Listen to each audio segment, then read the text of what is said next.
All right, this is Marnie Melrose, also known as Midas Marnie, and I just realized that I started the feed 3 minutes early, so you early birds out there are going to catch the worm today. I was a little bit excited because actually Sarah just interviewed me just a second ago, so we're doing a flip-flop here, which is really great, and I am so happy to have you on the show today, Sarah. Yeah, thanks so much, Marnie. It was great to connect with you. Very, very awesome to learn your story. Absolutely. So that's what I always start off with on our show is how did you get involved with Bitcoin and what really inspired you about Bitcoin? Yeah, so in late 2011, I was going through some issues financially. I had been kind of caught up into what was eventually taken down as a Ponzi scheme, and I was having a hard time transferring money. Um, and I was using Payza, which is hilarious because now they're doing Bitcoin transfers. Um, and I reached out to my friend Eric Voorhees, who is pretty well known in the crypto space now, and asked him if there's any better way that he knew to transfer money. And he said, yeah, it's called Bitcoin. So within a couple minutes, he had sent me some Bitcoin, and I was like, great, this is awesome. But it doesn't solve my issue. The company that I'm working with doesn't accept Bitcoin. So stored it away. I never really thought about it again. Actually, no, I bought some because it was so cheap. It was like $13 or $14. It's like, okay, so Sweet. I bought some. Yeah, bought some, stored it away. I ended up moving out of the country down to Costa Rica. And my grandmother broke her femur, and I came back into the United States to take care of her. When I met my brother there, he mentioned a hacking of Bitcoin, and I was like, "Oh my gosh, what happened? You know, why would somebody hack Bitcoin?" And he said it was an Insta wallet hack, and my heart just dropped to the floor. I had had Was all of yours my an Insta Bitcoin wallet? in the Insta wallet hack. Yeah, I had it all in the Insta wallet, so I lost all the Bitcoin. But it was a really beautiful moment for me because that's truly the moment that I realized that I had held something that was of value to someone else, Hmm. and it really pushed me to learn more about it. So I started learning about it, kind of diving into more of the technological side. I was very interested in cryptography. I love math, so I found it to be just fascinating, learning about SHA-256, how mining works, why it works, the decentralized nature of it. And then I kind of took a break. I didn't own any, and I just kind of let that information sink in. I went to the San Jose conference in 2013 to meet up with Eric and my brother and some of their friends, and just caught the tail end of the conference. And there were no women there. And I asked my friend Gabe, well, where are the women? And he said, there are none. And I said, well, how can we change that? And he said, if I knew, I would have changed it. Okay. So I really love hanging out with my girlfriends. So that night at like 3 in the morning, after drinking a large amount of Neft vodka, who was the sponsor of the event, we were running through a parking garage, and I thought, oh, Bitcoin Beauties, that sounds nice. So that was the night that Bitcoin Beauties was founded. Since then, that was spring of 2013. Since then, we've grown into a network of over 50 women. Um, and basically, the purpose of it is to allow women to realize that they can monetize their passions. So that's the largest part about Bitcoin Beauties is any woman that I meet, I ask them what their passion is. Once they've told me their passion, I show them how they can monetize it with Bitcoin. I'm a professional photographer, um, so that's kind of how I monetize my passion. I sell all of my photography for Bitcoin. We've got Sweet. women who are life coaches, yoga instructors, acupuncturists, dog walkers, dancers, artists, and they all accept Bitcoin. Last month, we did a Bitcoin art show at Coin Congress and had a great turnout. We had 6 women showing their art, and quite a few of us sold for Bitcoin. So that's one of the projects that I'm currently working on is Bitcoin Beauties. But I found that within my research, Um, Bitcoin was so much more than a payment network. The protocol and the platform that allows for decentralization, smart contracts. I got very interested in Ethereum. Um, I really started to find that Bitcoin was the answer to so many, the Bitcoin platform, Big B Bitcoin, was the answer to so many of the questions of how we could change the world and really start to help people peer to peer. So that's kind of how I got into Bitcoin. Currently, I have 4 different Bitcoin projects that I'm working on that I'm super excited about. That's great. Tell us about them.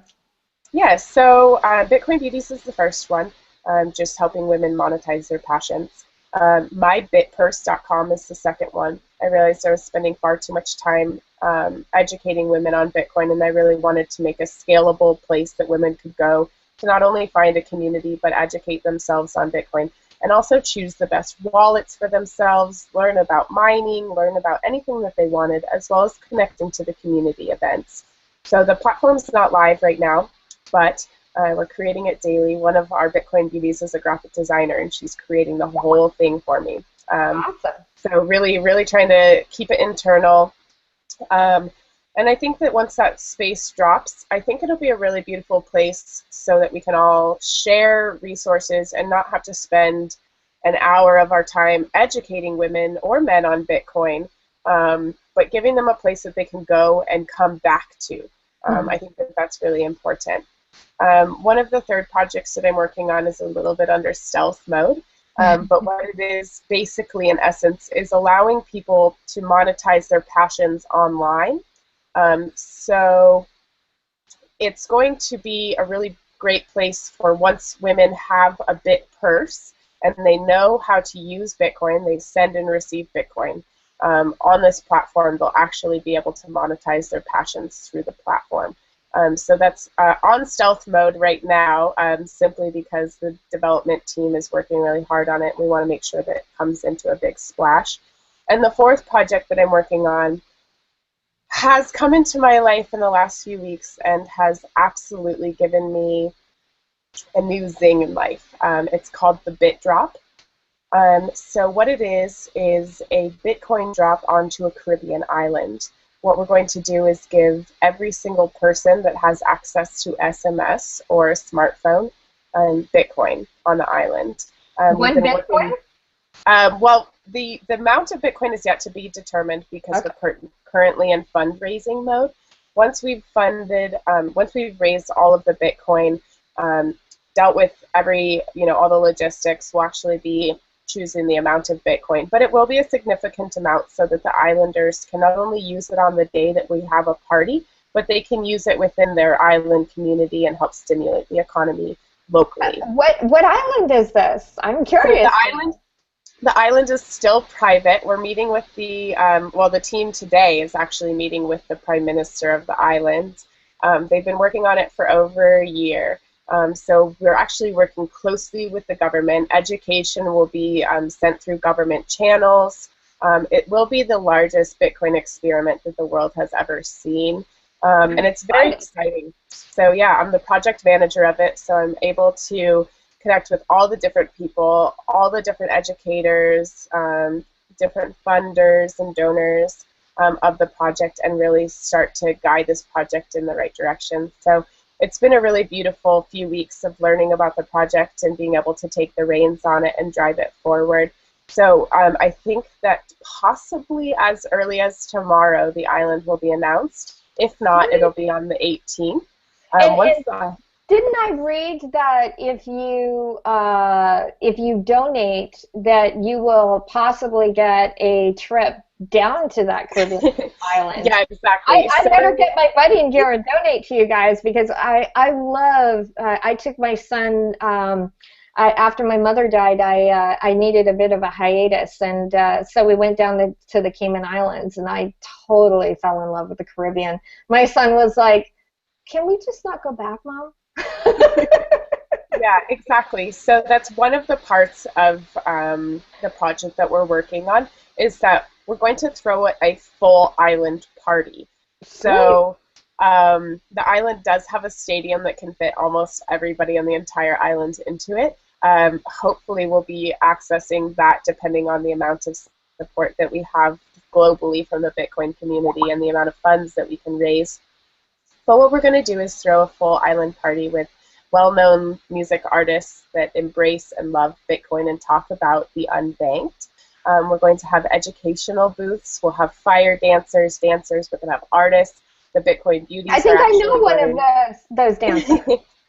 Yeah, we're hoping to grab MK Lords down there and get her to fire dance. That'd be great. She's awesome. She's awesome. I saw her at the Texas Bitcoin conference when I spoke there, and I was just seriously mesmerized by her. I just sat there because, you know, I'm very analytical. I do have an artistic side as well, but not that kind of art. I was just like, wow, that is so cool.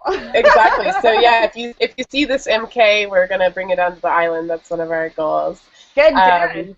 So we're going to throw a full island party that allows for the islanders to actually use their Bitcoin. So we're going to do like a $5 entry into the event, into the party, so they can learn how to use the Bitcoin. Island spirits can be purchased with Bitcoin. Vendors will have opportunities to win more Bitcoin. It's going to be a very cool island event, and it's going to be the whole island. So what we're going to do. When is this going to happen? Yeah, so the date is not 100% set, just because we are meeting with the Prime Minister today, and tomorrow I think is tomorrow's Friday, so that's the last day. But our plan is in Q1 of next year, probably right after Carnival ends, because it's kind of a sad time for Islanders when Carnival ends. Like, oh, it's done. What's next? We need a new party. Yeah, I think what we're going to do is do a bit drop party for them that time. And it's going to be open to any Bitcoiner in the world. So I'm working with... So I could fly down there and go and party? Absolutely. I'm working with Jeremy of the College Cryptocurrency Network. He and I are going to really work to create large amounts of merchants that will accept Bitcoin. We're trying to get cheap air online with us to give discount codes to Bitcoiners who pay into Bitcoin to come down. We're really looking to have a lot of support from the Bitcoin community. And one of the ways that we're doing that is anybody that donates 0.1 Bitcoin or more is entered into the chance to win an all-inclusive trip to the island. So we'll be paying for your airfare, your hotel, and the party. And you can join us for 0.1 Bitcoin. Go donate now. That is great. Great. Yeah, it's going to be a really fun time. That. I want to go. Yeah, well, please join us. Enter yourself into winning the trip, and if you don't win, we'd still love for you to come. So yeah, maybe I'll just It's going to be, I see it as one of the largest opportunities in Bitcoin to truly prove that this concept can work. We're going to basically create the largest, most dense Bitcoin community overnight. Wow. So it's extremely exciting. We're just working out all the little details right now. Once we've got all the details worked out, we're going to do, heavy press and social media pushes. We've already started with it. If you want to follow us on Twitter, it's the Bit Drop. And the website is letthebitdrop.com. Awesome. So that's where you can see all of the instructions for donating. That's where our address is for donating, and also the instructions to win the trip down to the island. So that's one of the projects that has come into my life in the last few weeks that has just really given me an opportunity to prove what I tell all of the people that I get into Bitcoin, is that it's an opportunity to change the world, and this is truly the first chance that we'll have to do that. You know what I really like is you're not only one of those people who talks the talk, but you walk the walk. When you interviewed me, you told me about where you live. Tell us a little bit about where you live, because this is definitely a girl who, walks her talk. So I'm pretty much a permanent traveler at this point. I travel in and out of the country all the time. Next month I go to Colorado for a wedding of a crypto enthusiast, and then I'm off to Paris to do some Bitcoin meetings, and then I'm actually going into Croatia. So I'm hoping to meet with some Croatian Bitcoiners And then after that, I'll be heading down to the islands for the bit drop. So when I'm not traveling, and I live on a solar farm, uh, we've got solar panels all over this farm in Central California. And we provide our own energy through solar. We've got cows, chickens, ostriches, horses, 20 cats. We've got goose, quail. We've got just a huge ranch as well as the solar farm. And we do Bitcoin and altcoin mining from our solar. So we also have a full mining setup here. So it's very much in the middle of nowhere. We're 100% off the grid, and there's absolutely no cell phone service or GPS out here, which I really love. If I was younger, I would be right there with you. Yeah, now that I'm older, I was before. Have my world set up, and my 12-year-old boy who has to go to school. But otherwise, I would have been right there with you. Wow, that sounds like so much fun. Yeah, it's a really nice change of pace. Before this, I lived in a beach town, Santa Cruz, and I found that they weren't going the direction that I wanted to. About 3 months ago, they passed a law and bought about 50 face and license plate scanners and are setting them up around the town to help prevent drug trafficking. I don't believe any government officials that say they're doing it to protect you. So when that came out in the news that they had just basically bypassed all public acknowledgement of these scanners that they had already purchased, I decided that it was time to get out of the town. So I very rarely go into town now. I really enjoy being off the grid, and when I'm not off the grid, I enjoy being out of the country. So. Absolutely. Yeah, we got into a really interesting conversation about Ferguson when you were interviewing me, and just the way that the government seemed to kind of the U.S. government seems to be kind of overstepping its bounds with regards to, our privacy and protecting us.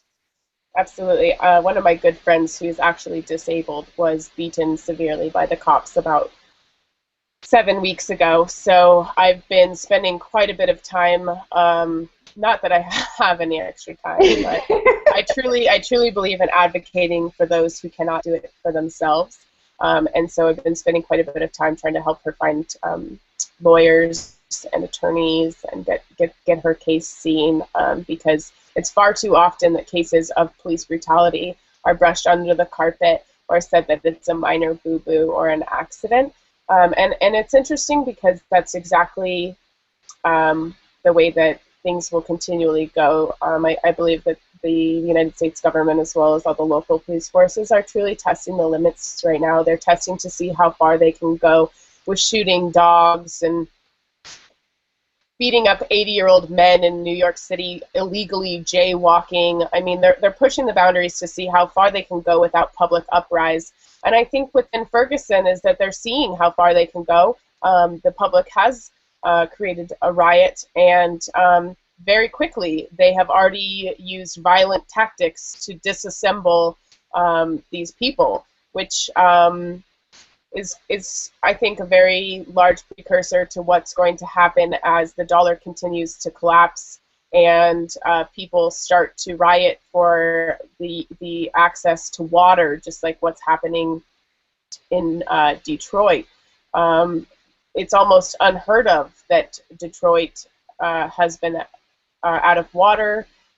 There's some rules and regulations that are set in that within a household, if you have children in a household and you don't have running water, you are now subject to the government taking your children away from you immediately. So within Detroit, there's a huge amount of issues of children just being taken away from homes, and there's absolutely no places to put them, so they're going into government institutions. There's a lot of issues that I find that within the United States, most I don't want to say most, because I have a very beautiful circle of very aware friends, but kind of the general consensus that I find is that most people don't even know that these things are going on, And if they do know that they're going on, they're complacent because it's not happening to them and it's not in their town. And I think that that's a really big thing that we need to start looking at, is that if you allow your neighbor to die or be harassed without any uproar, they'll do it to you. And I think that that's something that we really need to start working on as a community of Americans, is that the government does not have our best interest at hand. To think so is basically just being delusional at this point. So I think that the people really need to start taking compassion for each other and realizing that these are tests. This is exactly what Hitler started to do these little tests on people and see how far they could bring them. So I think it's this is a very large turning point, but I also believe that Bitcoin is actually the first step of being able to create a community that actually have compassion for each other. I think that Bitcoin allows people to connect on a different level, open up the opportunity for these conversations, and they don't all have to be bad, because we do have a great first platform that allows for kind of a light to come and shine through. These things didn't really have a light before 2009, and even within the last few years of adoption happening. So I think that people always ask how I'm so positive, even though I very much follow the news. I follow what's going on in the world. I see the destruction and the death and the rape and the feminists, all these very evil entities that are happening. But I really do believe that we're at a really great spot in the world, that it's as simple as opening up a Bitcoin wallet can really be the first step to opening your mind to helping yourself and helping your neighbor and helping the world. So taking control, right? Absolutely. Taking back your control. And I think that that's really what's, so key. And some of these, things that are going on, like the women's annex, I love that, and I actually, here's a little tidbit for you. I used to date a Navy SEAL a while ago here in San Diego, and the military hates Homeland Security, the guys inside of the military. And here's why. A lot of people don't know this. The military is not allowed to take action on U.S. soil. And that was written a long time ago into our Constitution. And the military is run by the military.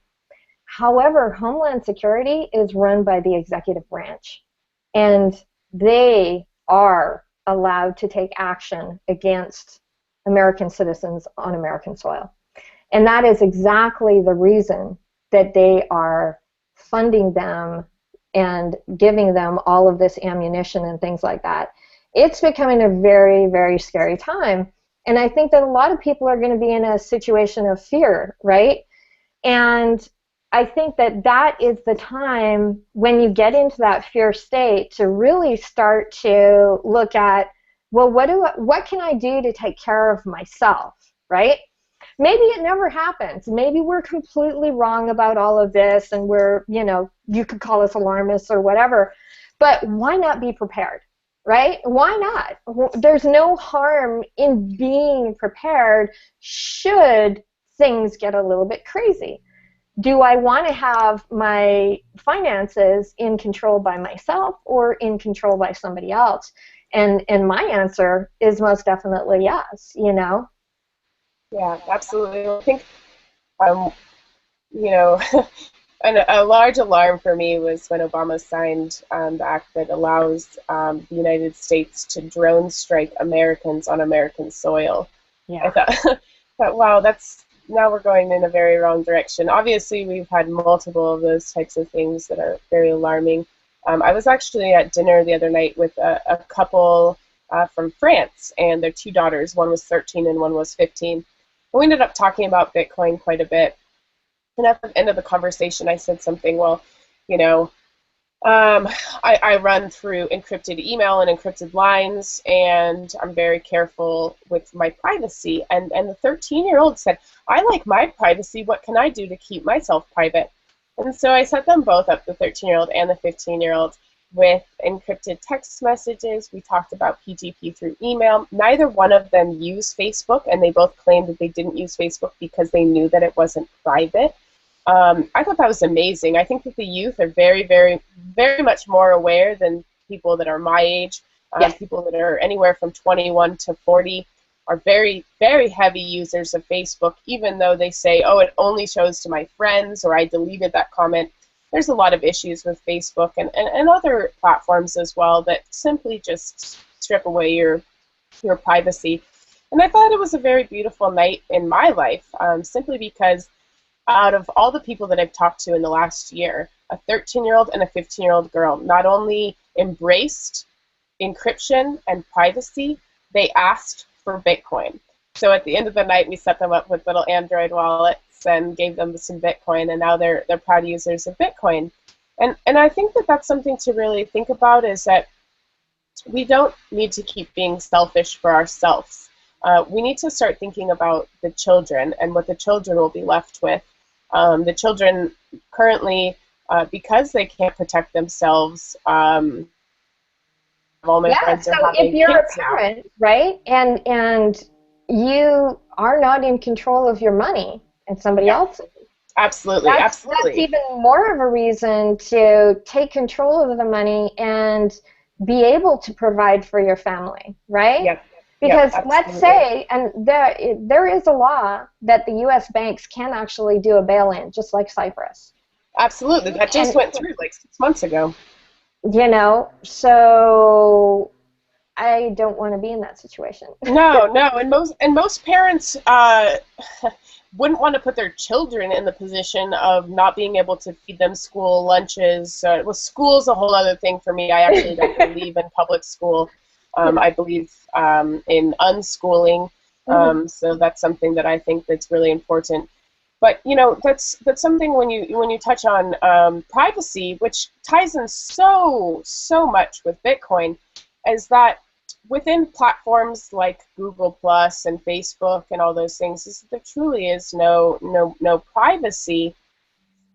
And I see a lot of my friends, I'm 27, so a lot of my friends are now getting married, or they've been married and they're having kids. And every day I see pictures of their kids on Facebook, and it's like, yeah, it warms my heart to see that their kids are growing up. But the problem is that kid has not opted into having a permanent digital footprint. And that's ultimately what it is showing kids of pictures of your kid from the day that they're born, or even into the ultrasound, all the way up until they're 10 or 12 or 15. When they're 15, they connect a Facebook, and now there's a permanent digital footprint of that kid's life all the way from birth until the time that they set up a Facebook, if they set up a Facebook. And it's very, very alarming to me, is that I know that if I was a child, I wouldn't want my face plastered all over the internet by my parents, just because of facial recognition technology. It reminds me a lot of 1984 and the Brave New World. It's an interesting time, because I still do use Facebook, but I laugh because my picture of my son for his 13th birthday was a picture of him with a bucket over his head. And then that's more like it. I did it on purpose because he doesn't like me posting pictures of him. And Most so, most kids, when they realize what get their over it. parents are doing, don't like it. They don't want their picture on the internet. The internet is a scary place, and it's also a place for huge evolutions. I think that this is the first time in the world that we can actually evolve past the state and do it without a huge amount of bloodshed. So like you were saying, in the next 3 to 5 years, there might be a lot of disrupt. I believe that is true. But I also believe that those of us who understand the technology of Bitcoin and other decentralized applications like Ethereum, smart contracts, everything like that, we're truly in a spot now that if we're not sharing this, we're doing a disservice to the world. Absolutely. And I think that these are the technologies that can actually create an evolution of nonviolent change, and that's something that Well, I believe that is really, really important. I agree with you. The thing is that you have to understand that these power structures that are becoming a little bit overbearing are funded by us, right? Absolutely. And if And you so opt out of their currency, if you if you want to take control away from them, simply take control away from them. You yeah, know, stop funding them. If you stop funding them, then they are not going to have enough money to control you in the first place. yeah, You know, absolutely. I think that it's I think if you are a true patriot in the true sense of the world of the word, I think that you kind of have to use Bitcoin. Oh, absolutely. I mean, um, being a patriot is something way different than most people think of Yes. carrying an American flag and loving their government. A patriot is truly one that questions their government and will raise flags as the government starts to step on toes and impede privacy and all those things. So I think Exactly. that I think that we're at a really great spot right now, and people. How I find it is that people who might be a little bit scared about Bitcoin, of the technology, or of the decentralized nature of it, I always ask them if they're open to creating a peaceful evolution past where they're at now. Is I really truly believe that um, if everybody stopped using government funded fiat and government controlled fiat, which is the only The way power that structures these would just crumble. absolutely it would There would crumble be nothing left. if you just opted out. Yeah. Yes, Bitcoin could. The platform currently probably can't handle that. We've got a lot of work to do, but that doesn't mean that all the other currencies couldn't We've got a hold long that. way to go before we get to that point. So We I do. say everybody bail into Bitcoin, leave fiat, and we'll fix what needs to be fixed so that it can handle. But let's make it happen now. Don't Yep. wait. Don't wait until it's ready. Just go now. No, absolutely, absolutely. I'm very lucky because my whole family uses Bitcoin. So my brother is the COO of Coinapult, I know. and I interviewed him last week.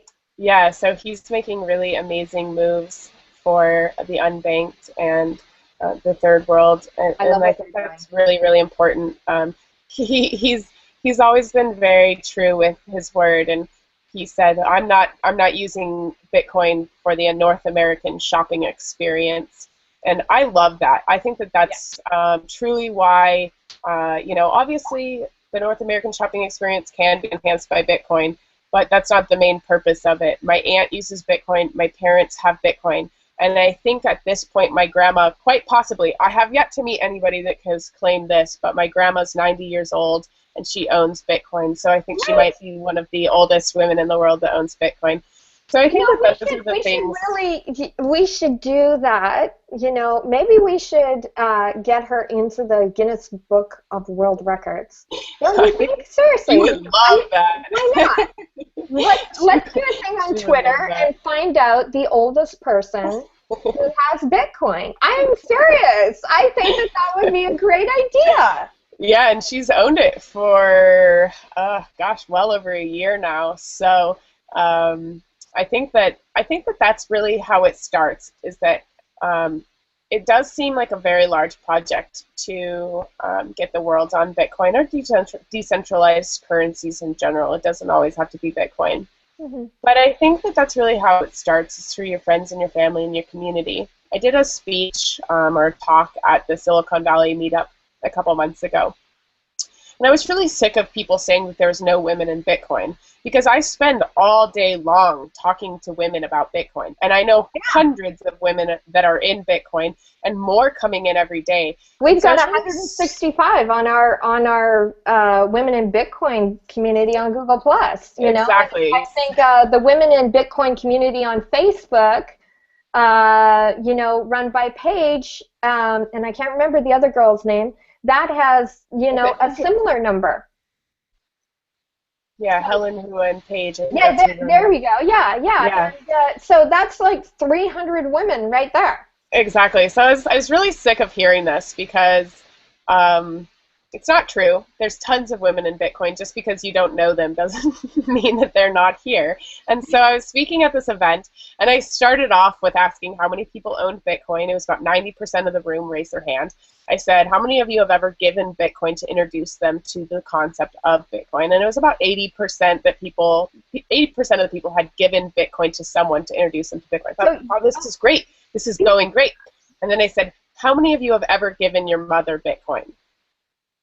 One person in the entire room. One man in the entire room had given their mother Bitcoin.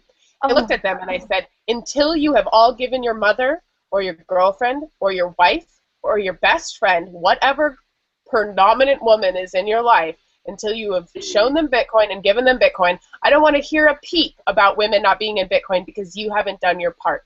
I've set up over 100 women with Bitcoin wallets, and until others are doing the same, be quiet. I'm over it.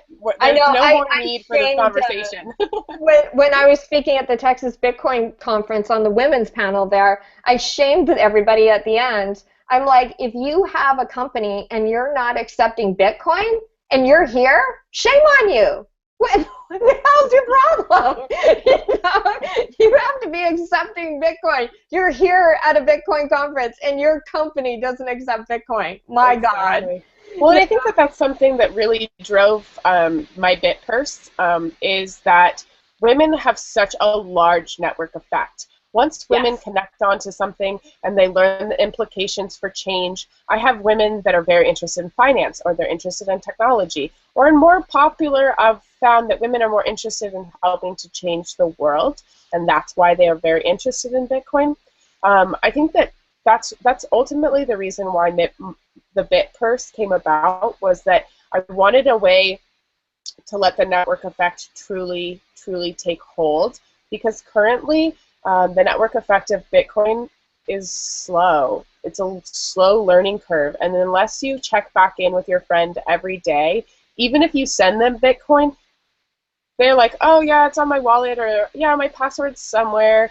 I wanted a place that they could go and continually educate themselves on their own time and be active with it. So I think that those are the type of products and services that come about, as well as the newer wallets that are getting a little bit more friendly user interface, a little bit more human-like, not so development-like. I think it's going to really change the space. I agree. Airbits, I'm beta testing their wallet, and when you were saying about the password, and they have a similar thing on theirs. When you set up the password, it tells you how long it would take to crack it. I love that. And their wallet behaves very much like, I use a Macintosh, so I relay it to what I use, iBank, where you categorize each transaction. So you know where you're spending your money, and you could export that to QuickBooks too. And I'm like, that's awesome, you know? And Hive Wallet is another super simple Mac-friendly wallet. And yeah. I think that within the next year, as adoption rates go, as they skyrocket, more people in the space that aren't necessarily technologically friendly or even technological geniuses, the demand for user-friendly wallets and Bitcoin applications is going to go so much more. Like, setting up a cold storage wallet was hell for me when I first it was like so obnoxious. But now Mad Bitcoins has a really great step-by-step video. There's a lot more like educational-based videos that are coming out, and that's what MyBitPurse is really going to start pulling in. All the resources. We're going to find all the best resources, all the best websites, all the best Twitter handles to follow, all the best talk shows, you know, any type of network that has really great content we're going to connect our viewers and our users to, which I think is something that's been really lacking in this space. I love decentralization. I think it's the most important part of our world. But I think for getting adoption and education started, a centralized place that shows all these decentralized technologies and all these decentralized wallet applications is really important, because I know that I kind of went into like hermit mode for like 7 months and just like lived in an attic and like just watched Bitcoin videos and was like introduced to Jeff Berwick and Jeffrey Tucker and Stefan Molyneux.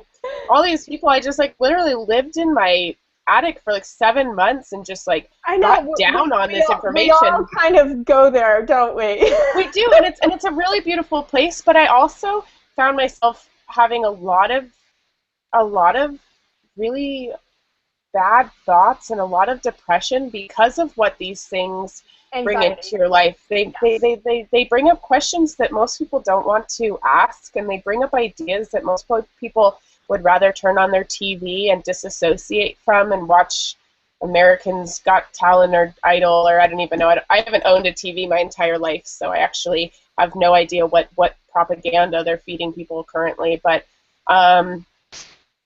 it's hard. It was extremely hard to be going through that alone, and I think that that's something that I'm really focused on, is making sure that people don't feel alone, that they feel that they have this community. And that's why I love the Bitcoin communities online, especially the women online, is that any day that I feel like I'm overwhelmed, there's so much chaos in the world, there's bad things going on, I can drop in, simply log in and say what's up to my girlfriends in Bitcoin and tell them, hey, I'm struggling with this. And they might even, I've dropped in and said, I'm struggling with this part of life, and they've gone, have you ever seen this platform? And they send me a website or a platform to help with this stuff. And it's really inspiring to feel like you're not alone in the quest to help change the world and create a peaceful evolution where we can really create a peer-to-peer world and a global economy instead of abiding by imaginary lines, which we call country and state borders.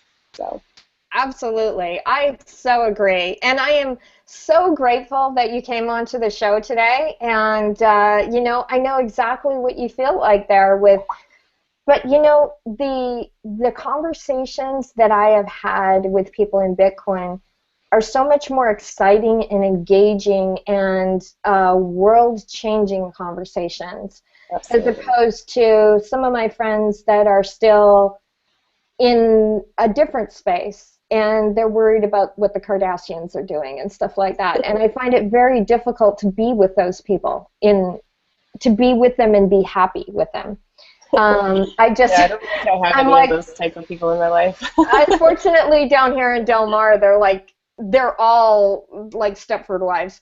I don't really even know what that is. Stepford Wife? Oh my God, you gotta watch the movies. Stepford Wife. Yeah, I live in a different planet out here. Carmel Valley women, we also call them. But anyways, you know, yeah, and that's the thing, that I just find that the people in Bitcoin are really those people that I like, that are the movers and changers of the world, right? These are the people who dig in and start working and making things happen. Instead of watching about it and complaining about it, maybe we complain about it, but we do something about it, right? And so that's the thing. That's, you know, getting in and doing the work. And I'm so grateful that you're involved in your 4 projects and you're such a busy girl. Because, you know, every step, everything that everybody does, and this is why I started this whole interview series, I want people to understand that there are people out there that believe in Bitcoin. They're all from different areas, different walks of life. They all have a different view on Bitcoin, but they're all doing something in the Bitcoin space. Absolutely. And helping to bring it to the mainstream and helping our fellow man, you know, to understand how they can control their finances. And that's just wonderful. Yeah, I think that's the final point that I always try to bring to people, whether the Bitcoin conversation that I'm having with them goes over where they're interested in owning Bitcoin or not, is that it's voluntary. They can choose to opt in at any time. It's never too late. Just because the technology has been around 2009 doesn't mean that you're a late adopter, and that it's open to absolutely anyone. I think that that's something that is really powerful in my life. You don't need an ID. You don't need to tell the person that you're buying Bitcoin or getting Bitcoin from what country you're in. You don't have to give your fingerprints. I know that some ATMs and exchanges have larger regulations, but a true peer-to-peer network of Bitcoin. The It doesn't matter who ATMs you are, actually what do you your do. palm. They do Yeah, your palm, not your fingerprint. yeah, I don't know. Unfortunately, that's regulation for you, right? And regulations will only regulate the people that abide by them.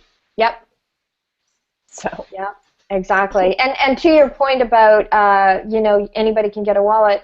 I was one of the companies that was displaced by HSBC. I worked with HSBC because when my mother died, and this is another short story before we leave here.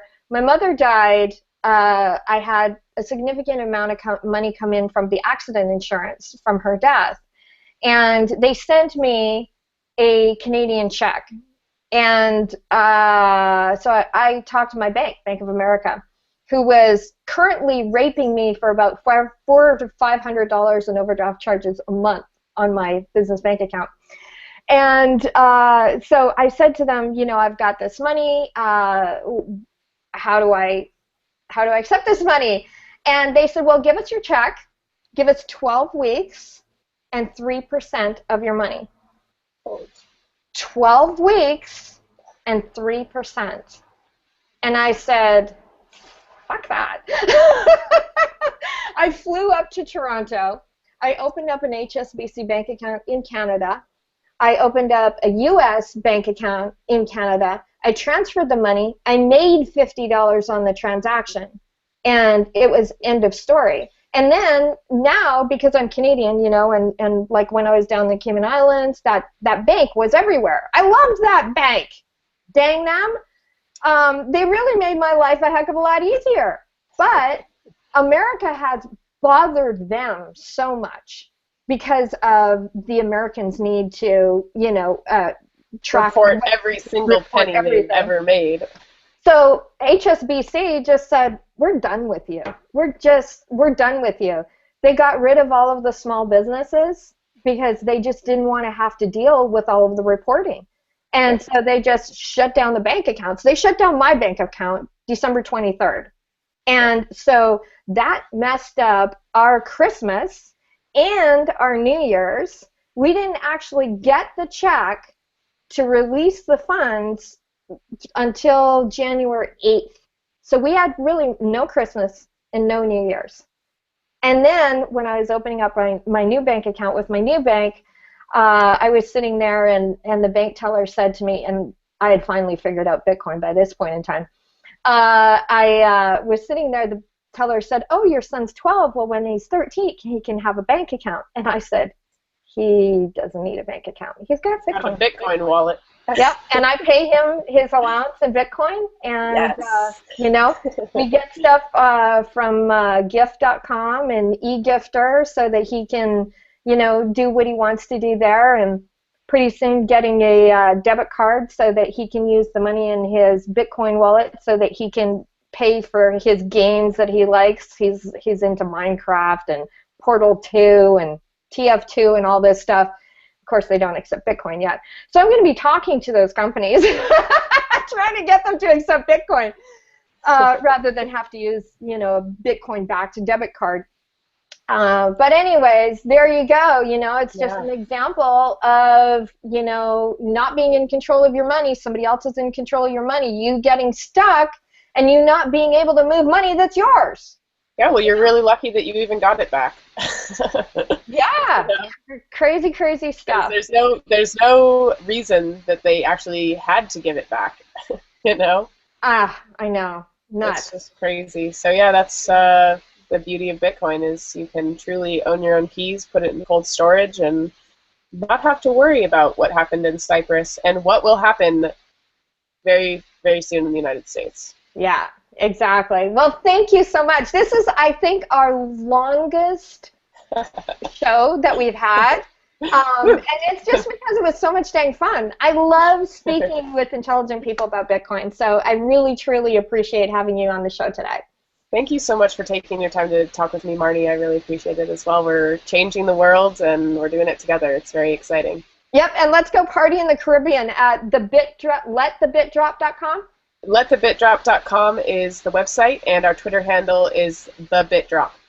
Awesome. And a shout out, if you love our show and want it to continue going, then please do donate to the show, because the show is entirely funded by donations and not from the other side of my business. It's a whole different thing unto itself. So if you want to keep it going, make sure to donate there. Talk to you soon. Thanks, Marty. Bye.